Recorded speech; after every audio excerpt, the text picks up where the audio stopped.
நான் இந்த power bank வாங்கினேன். இது நல்லா தான் இருக்குது, ஆனால் கொஞ்சம் டிஸ்அட்வான்டேஜ். இதில் வந்து ஒயர்லெஸ் சார்ஜிங் கொடுத்துருக்காங்க.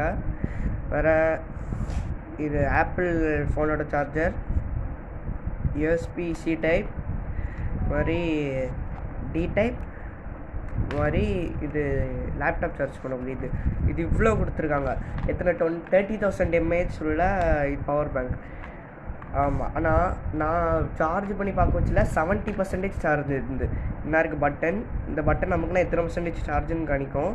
மாதிரி இதில் தான் சார்ஜ் பண்ண பவர் பேங்க். பாருங்கள் போட்டுக்கங்க, இப்போ பாருங்கள் சார்ஜு 0%ன்னு காட்டும். சார்ஜ் போட்டோம்னா 70 இருந்து ஃபோனை ஒரு 2 செகண்ட் சார்ஜ் போட்டேன், அதுக்குன்ட்டு வரும். மாதிரி இந்த கம்பெனி எல்லோ மாதிரி ஃபோனை சார்ஜ் போட்டால் ஃபோனில் 1% சார்ஜ் குறைவு, இதில் 1% சாரி ஃபோனில் 1% சார்ஜ் கூடுவு, இதில் 1% சார்ஜ் கூடும். ஆனால் இதுக்கு பேர் 30,000 mAh. அது எனக்கு ரொம்ப டவுட்டாக இருந்தது. அதனால் நான் உடச்சி பார்க்கலான்னு நினைக்கேன். அடுத்த வீடியோவில் நான் உங்களுக்கு உடச்சி காட்டேன். Thank you. Welcome.